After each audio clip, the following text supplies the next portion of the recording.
agda sa tagsakatinuga nga may dako nga handom sa tagipusoon. In the name of the Father, of the Son, of the Holy Spirit. Amen. The Lord be with you. Brothers and sisters, let us acknowledge our sins and so prepare ourselves to celebrate the sacred mysteries together. I confess to Almighty God and to you, my brothers and sisters, that I have greatly sinned in my thoughts and my words, in what I have done, in what I have failed to do, through my fault, through my most grievous fault. Therefore I ask Blessed Mary, ever Virgin, all the angels and saints, and you, my brothers and sisters, to pray for me to the Lord our God. May Almighty God have mercy on us, forgive us our sins, and bring us to everlasting life. Amen. Lord, have mercy. Lord, have mercy. Christ, have mercy. Christ, have mercy. Lord,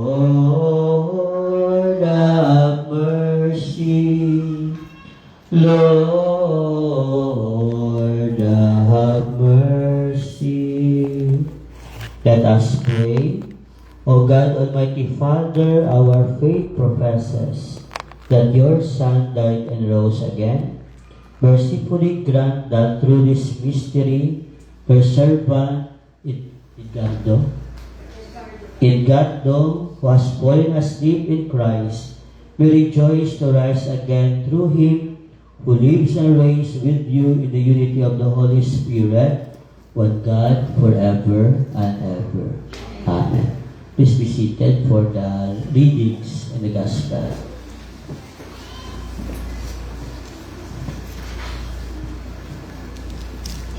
The first reading is from the book of Isaiah, chapters 35, 1 to 6. The desert and the parched land will exult. The steppe will rejoice and bloom. They will bloom with abundant flowers and rejoice with joyful song. The glory of Lebanon will be given to them, the splendor of Carmel and Sharon.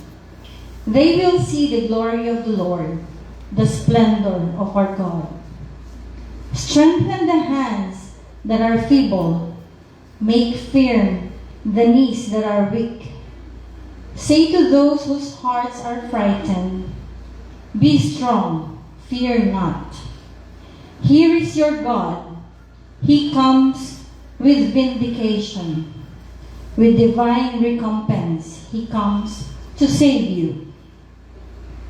Then will the eyes of the blind be opened, the ears of the deaf be cleared. Then will the lamb leap like a stag, the tongue of the mute will sing.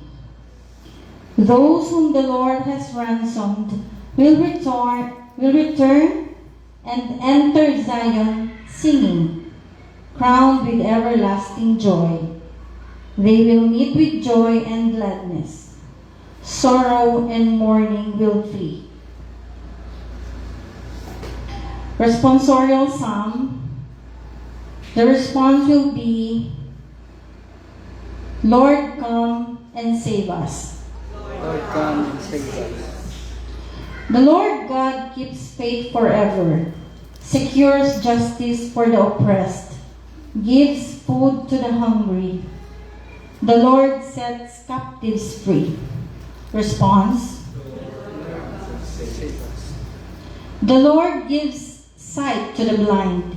The Lord raises up who were bowed down. The Lord loves the just.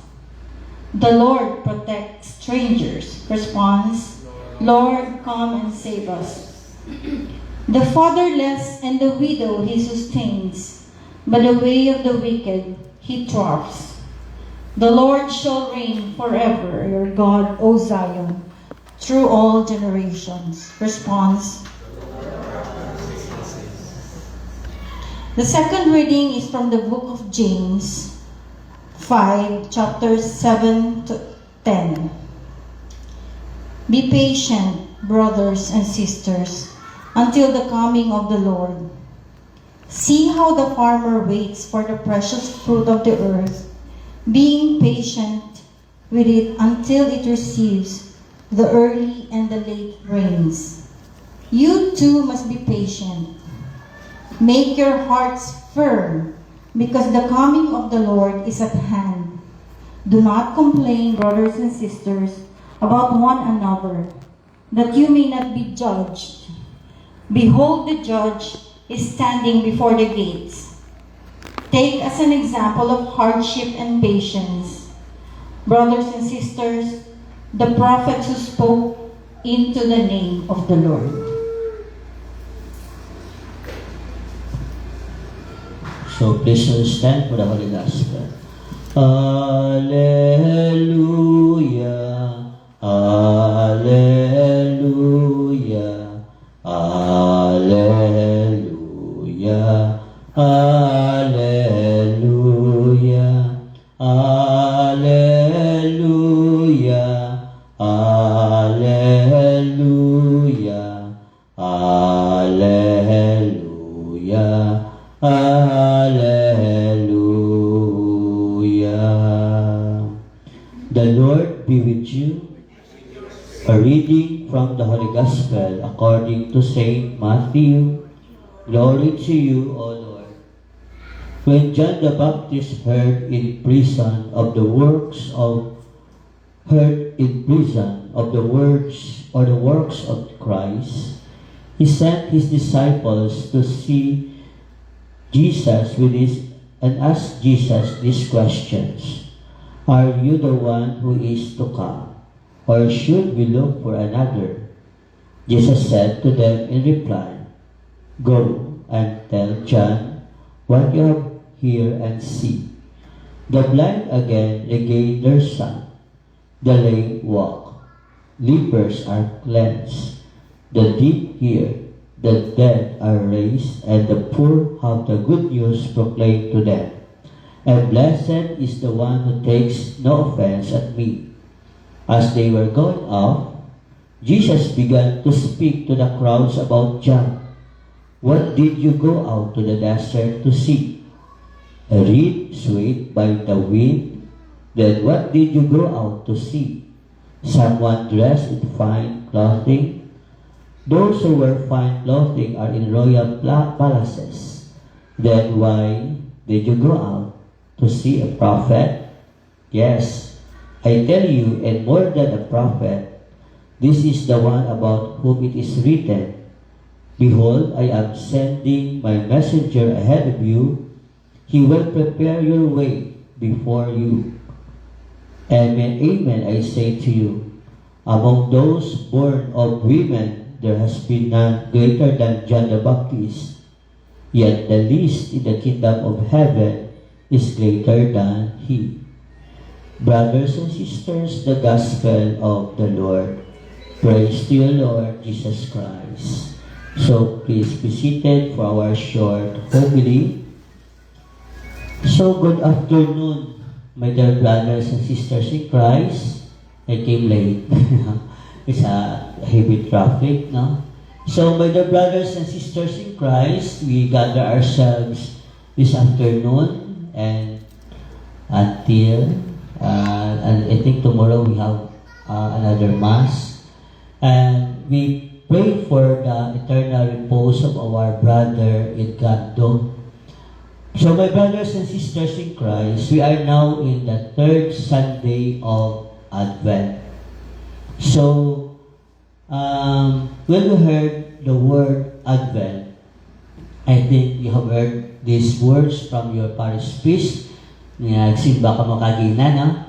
So, the word Advent comes from the Latin word, actually, it comes from the Latin word Adventus, no? If you decline it, Adventus, Adventi, no? Meaning, simple meaning sa Adventus, no? To prepare, to, what are the names of, to prepare, be ready, no? No, kung sa Ilonggo, maghanda, magpreparar. So there are two things that this moment of Advent to prepare ourselves. First, we prepare ourselves for the commemoration. It doesn't mean that Jesus be born again.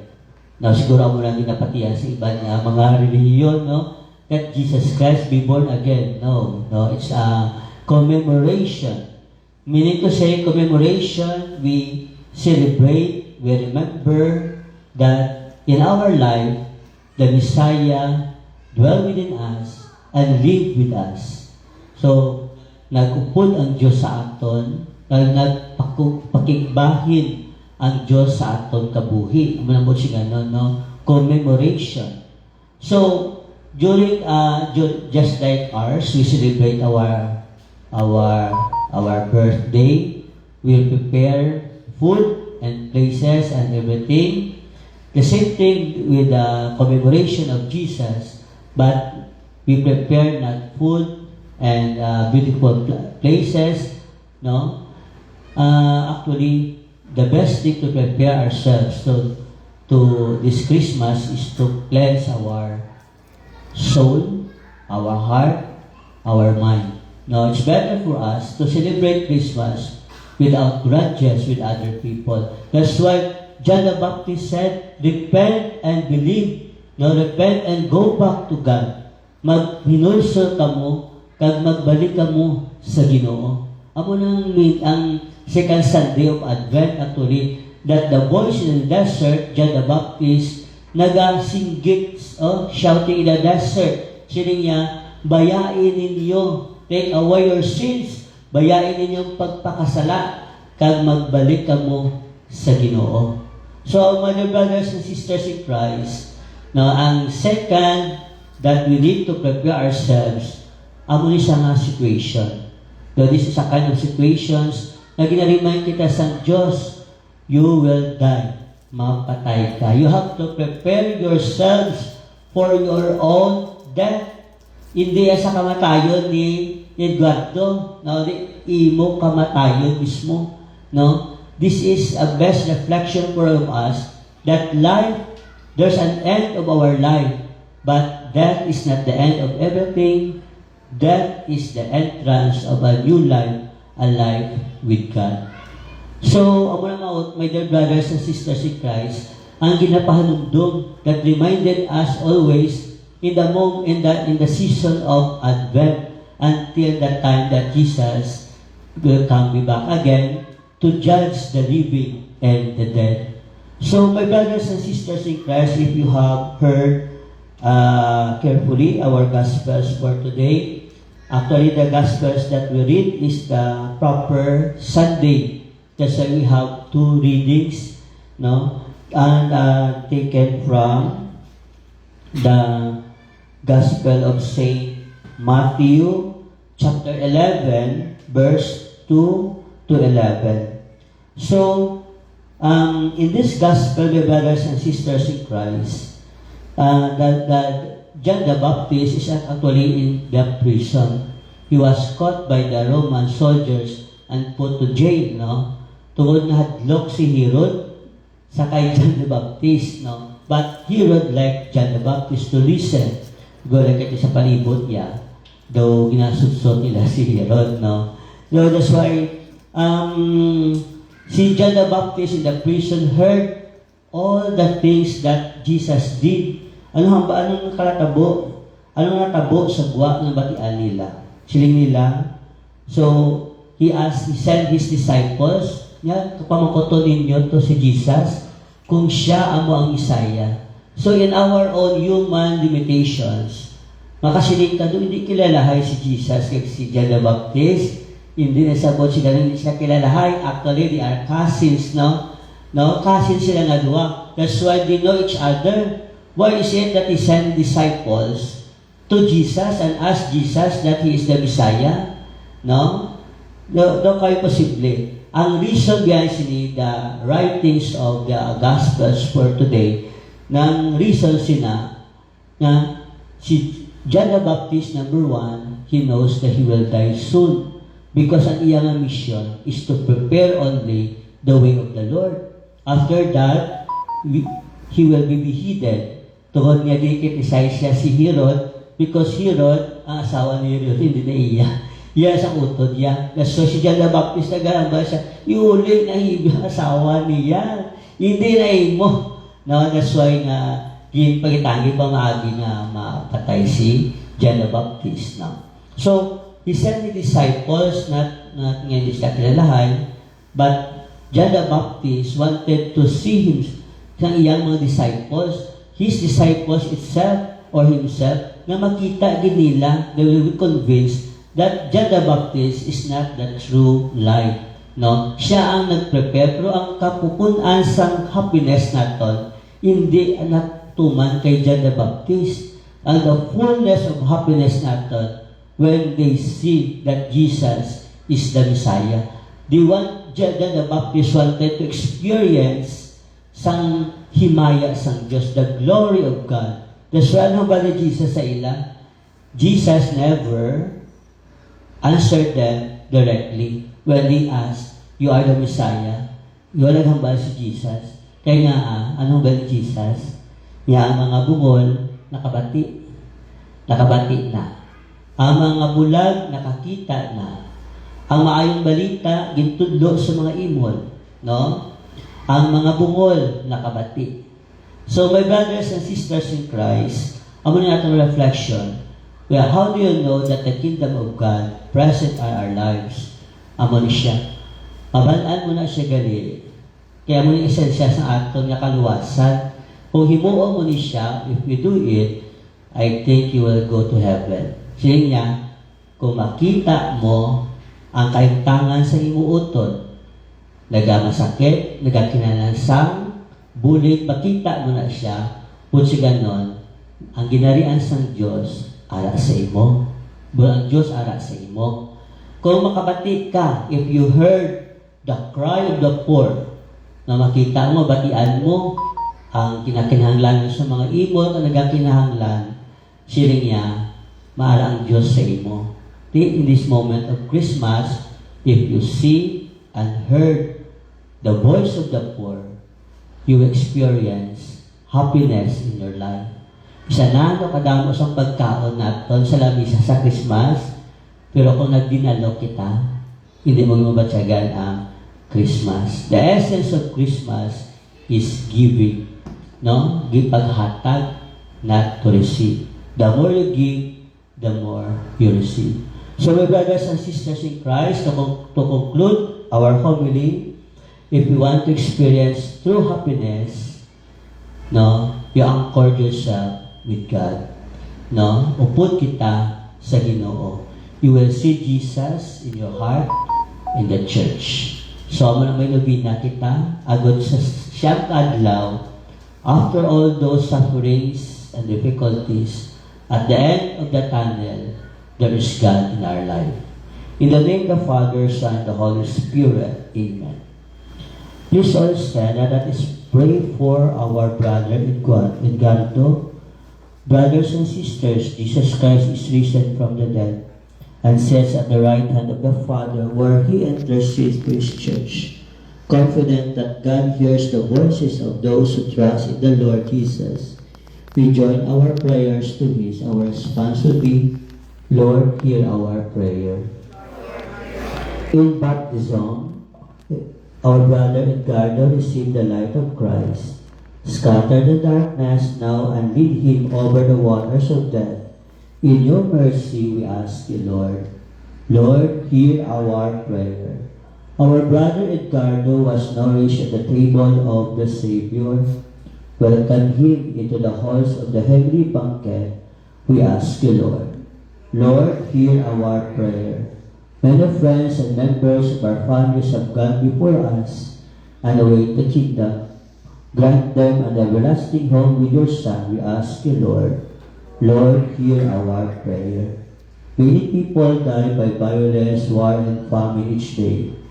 Show your mercy to those who suffer so unjustly, disease against your love, and gather them to the eternal kingdom of peace, we ask you, Lord. Lord, hear our prayer. We ask this through Christ our Lord. Amen. So, let us continue the celebration of the liturgy of the Eucharist. Upo po kita. Pato na Ginoo ang amon hala para sa imo. Balhas kadugo amon ginapatulo. Yari na ang pinapay gikan sa imo kaalwan amon inahalan para gid sa tanan. Please all stand, pray for the brothers and sisters that my sacrifice and yours may be acceptable to God, Almighty Father. May the Lord accept the sacrifice at your hands for the praise and glory of His name, for the good and good of all His church. As we humbly present to you these sacrificial offerings, O Lord, for the salvation of your servant, in God, though we beseech your mercy, that He who did not doubt your Son to be a loving Savior, we find in Him a merciful Judge, who lives and reigns forever and ever. Amen. The Lord be with you. Lift up your hearts. Let us give thanks to the Lord our God. It is truly right and just, our duty and our salvation, always and everywhere to give you thanks, Lord, Holy Father, Almighty and eternal God, through Christ our Lord. In Him the hope of blessed resurrection has dawned, that those saddened by the certainty of dying might be consoled by the promise of immortality to come. Indeed, for your faithful Lord, life is changed and ended, and when this earthly dwelling turns to dust, an eternal dwelling is made ready for them in heaven. And so with the angels and archangels with thrones and dominions, we sing of your glory as we sing, Holy, holy, holy Lord God of hosts. Heaven and earth are full of your glory. Hosanna in the highest. Blessed is he who comes in the name of the Lord. Hosanna in the highest. You are indeed holy, O Lord, the font of all holiness. Make holy, therefore, these gifts, we pray, by sending down your Spirit upon them like the dewfall, so that they may become for us the body and blood of our Lord Jesus Christ. At that time he was betrayed and entered willingly into his passion. He took bread and given thanks, broke it, and gave it to his disciples, saying, Take this, all of you, and eat of it, for this is my body, which will be given up for you.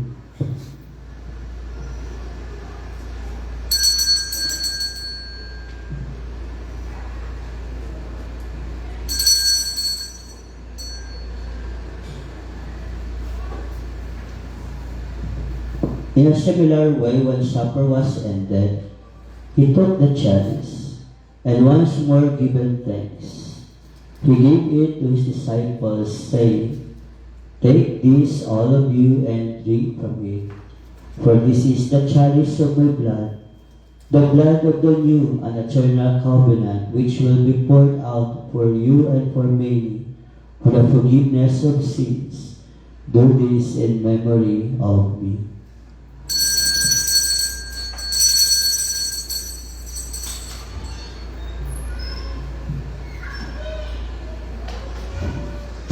The mystery of faith. We proclaim your death, O Lord, and profess your resurrection until you come again.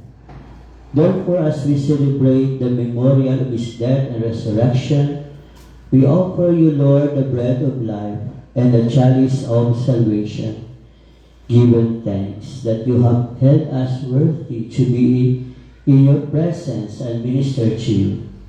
Humbly we pray that, partaking of the body and blood of Christ, we may be gathered into one by the Holy Spirit. Remember, Lord, your church spread throughout the world, and bring her to the fullness of charity, together with Leo, our Pope, Patricio, our Bishop, and all the clergy. Remember your servant, Edgardo, whom you have called from this world to yourself. Grant that he was united with your Son in a death like his, may also be one with him in his resurrection. Have mercy on us all, we pray, that with the Blessed Virgin Mary, Mother of God, with the blessed apostles and all the saints who have pleased you throughout the ages, we may merit to be coerced to eternal life, and praise and glorify you through your Son, Jesus Christ. Through him, with him, and in him. O God, Almighty Father, in the unity of the Holy Spirit, all glory and honor is yours, forever and ever. Amen. At the Savior's commands, and formed by divine teaching, we dare to say, Amay namon yara sa langit, pagdayawon ang ngalan mo, umabot sa amon ang ginharian mo, matuman ang buot mo. Diri sa duta, subong sang sa langit, hatagan mo kami niyan, sangkanon namon sa matagadlaw, kag patawaron mo ang mga sala namon, subong nga ginapatawad namon ang mga nakasala sa amon. Kag dili mo kami ipadaog sa panulay, hinunuluason mo kami sa kalaon. Deliver us, Lord, we pray, from every evil. Graciously grant peace in our days, that by the help of your mercy, we may be always free from sin and safe from all distress, as we await the blessed hope and the coming of our Savior, Jesus Christ. For the kingdom, the power, and the glory are yours now and forever. Lord Jesus Christ, who said to the apostles, Peace I leave you, my peace I give you. Look not on our sins, but on the faith of your church, and graciously grant her peace and unity in accordance with your will, who live and reign forever and ever. Amen. The peace of the Lord be with you always. Let us offer each other the sign of peace. Peace be with you. Cordero sang Diyos nga nagawala sa mga sala sang kalibutan, maluoy ka sa amon. Cordero sang Diyos, maluoy ka. Cordero sang Diyos na nagawala sa mga sala sang kalibutan, maluoy sa amon. Kordero sang Diyos, maluoy ka. Kordero sang Diyos nga nagawala sa mga sala sang kalibutan. Ihatag mo sa amon ang pagidait.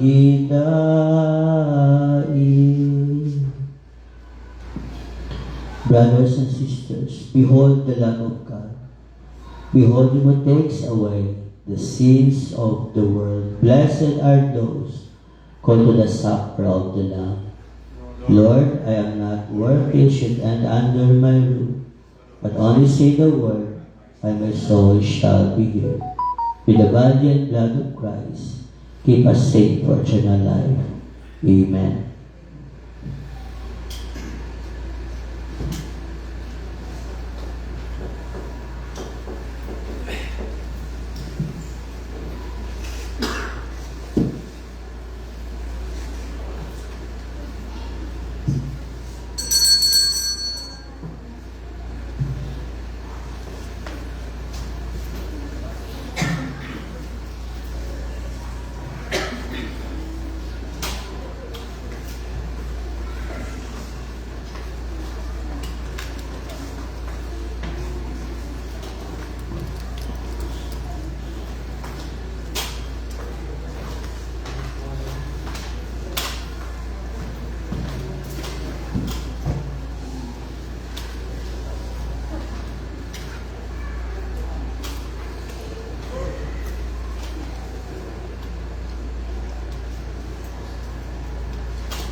Let us pray. Lord God, whose Son left us in the sacrament of His body, food for the journey, mercifully grant that, strengthened by it, our brother Ricardo may come to the eternal table of Christ, who lives and reigns forever and ever. Amen.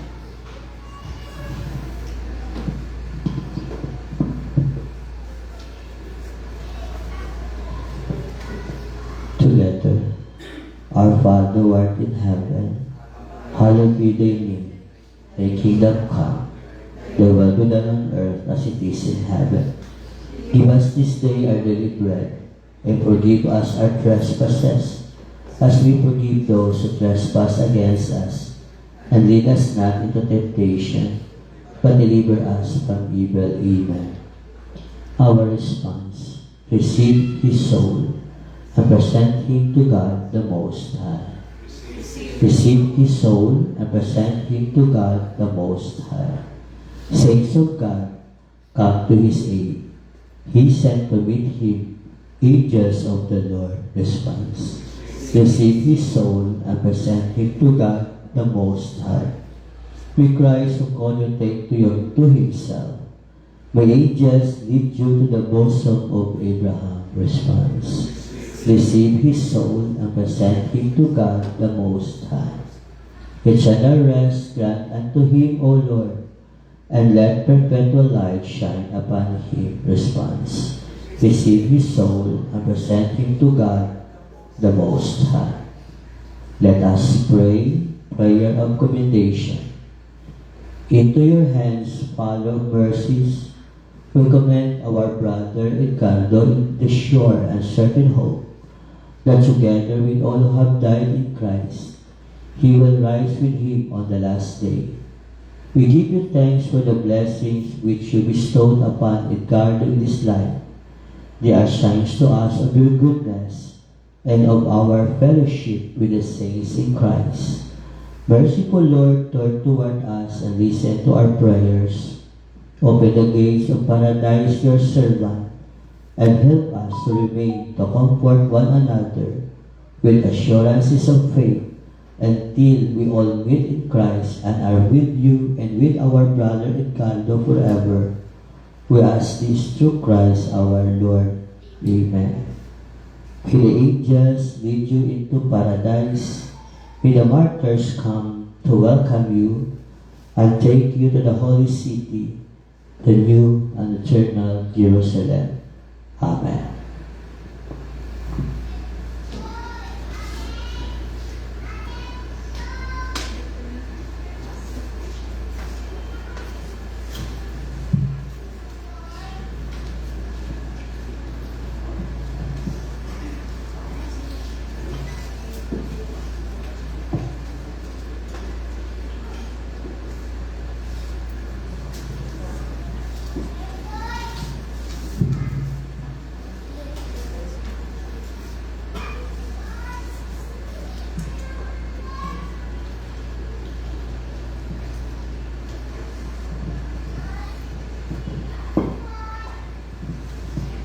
The Lord be with you.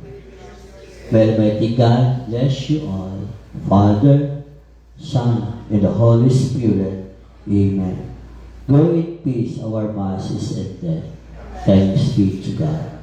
Salamat gid, O Diyos nga Amay. Salamat gid, O Diyos nga Anak. Salamat gid, Diyos Espiritu. Salamat gid, sangbugay nimo. Salamat gid, O Diyos nga Anak. Salamat gid, O Diyos nga Anak. Salamat gid, Diyos Espiritu. Salamat gid, sanggugma mo. In the name of Father, Son, and Holy Spirit. Amen. Good evening.